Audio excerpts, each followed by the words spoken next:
I read a book recently that made me want to apologize to my younger self. It is called Girl on Girl.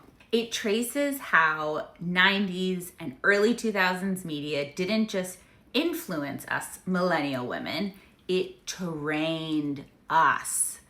It was the evolution of girl power and how we went from the girl power of Bikini Kill to Spice Girls in the same decade.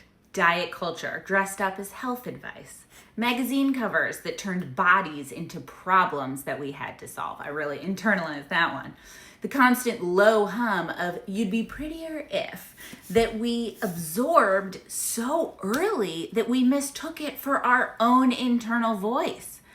I spent years picking myself apart and calling it just being honest with myself.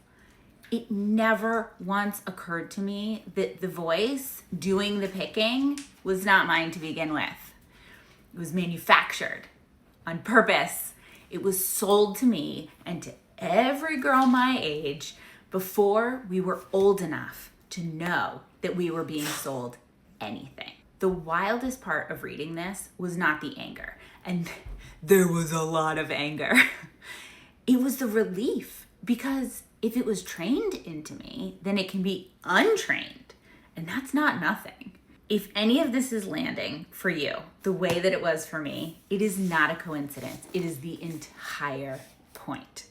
And if this is resonating, secondary book review, Jessica Simpson's autobiography, open book.